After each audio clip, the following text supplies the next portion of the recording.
tulivyokuwa nao na kupiga mpira. Yes, imekuwa dabi nzuri kweli kweli, dabi ya Kariakoo ambayo moja kati ya mchezo mtamu hasa. Umeona magoli ambavyo Simba wanaanza kwa kutangulia magoli mawili dakika za mapema. Libase Geye, pasi nzuri ya Clatous Chota Chama, lakini pia goli la pili ambalo anafunga mwenyewe tena Clatous Chota Chama katika mchezo wa leo. Hakika ilikuwa ni moja kati ya dabi bora kabisa Afrika, ingawa tu zimeonekana changamoto chache za kiuwanja, lakini kiufundi walimu wote wawili wamenufaika sana na hali ya kiuchezaji, lakini pia walimu wote wawili wameonyesha ni uwezo gani ambao wako nao kimbinu, lakini pia namna gani ambavyo wanaweza kupambana kuhakikisha wanapata matokeo. Jambo ambalo linaweza kuwafurahisha zaidi ni wekundu wa Msimbazi Simba, kwa maana katika kipindi kirefu wamekuwa wakihaswa sana namna gani ya kuizuia Dar es Salaam Young Africans, lakini kwa sasa unaiona Simba ambayo inaingia mbele ya Yanga bila kuwa na uoga wowote, lakini pia inaingia mbele ya Yanga ikiwa pia haina wasiwasi wowote. Wanaweza kutengeneza nafasi ambazo wanafanikiwa, wanaweza kufunga magoli.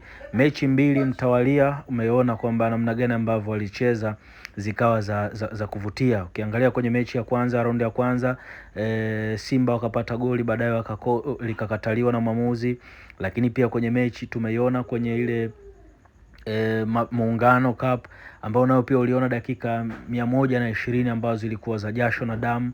Simba wakafanikiwa kupata mkwaju wa penalty na wakashinda mechi ile. Hii ni mechi ya 3 mfululizo ambazo Simba anacheza na Yanga. Mechi mbili wanatoa sare, mechi moja inatoka kwa ushindi ambao Simba alifanikiwa. Kwa hiyo kwenye maeneo fulani unaweza kumuona kwamba Simba sasa anarejea kwenye eneo lake la kiushambuliaji, lakini pia anarejea kwenye ule ufalme ambao muda mrefu mashabiki wa Simba walikuwa wanakosa. Pindi ambapo walikuwa wanaiona wanakwenda mbele ya Dar es Salaam Young Africans, wamekuwa na wasiwasi mkubwa kana kwamba hawawezi kupata matokeo ya ushindi. Lakini kwa sasa timu zote zimekuwa na faida hiyo, lakini Simba ukiona pia kwenye faida.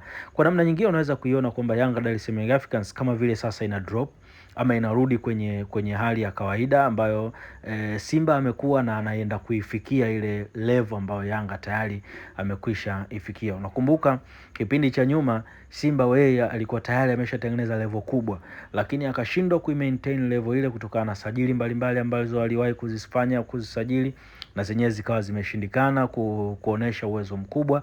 Baadaye ikabidi Simba warejee tena kwenye namna ya kufanya sajili zao ili warejeshe makali yao. Misimu minne imekuwa ni misimu migumu. Simba siku zote anaingia mbele ya Yanga na anakuwa ni timu ya pili, lakini kwa sasa hivi na ukianza kuangalia scenario za nyuma ambazo zilitokea, unamuona kabisa Dar es Salaam Young Africans kama vile mechi ya leo alikuwa haitamani sana kucheza. Alikuwa anaona kama vile mechi ya leo bado inawezekana ikawa ngumu na wao katika eneo lao, hasa ndani ya vyumba vya kubadilishia nguo, lakini pia kwenye eneo la benchi la ufundi na wachezaji, kama vile bado hakuna utulivu madhubuti ambao pengine ungeweza kuwapelekea na utulivu labda kwenda kushinda katika mchezo.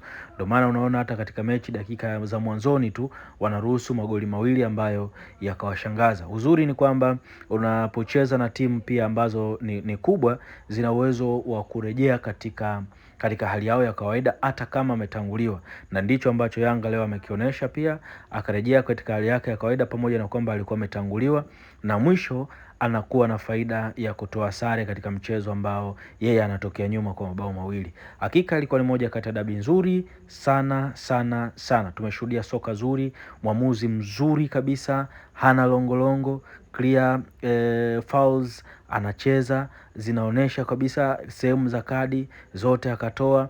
Uwezo mkubwa wa mwamuzi, anathibitisha kwamba yeye ni mwamuzi wa namna gani kuelekea kwenye kombe lile la dunia ambalo litachezwa kule Mexico. Ni mmoja kati ya waamuzi ambao wanakwenda kule. Hakika bado swali linabakia, turudi kwenye marefa wetu wa ndani ama la. Shukrani sana, asante sana.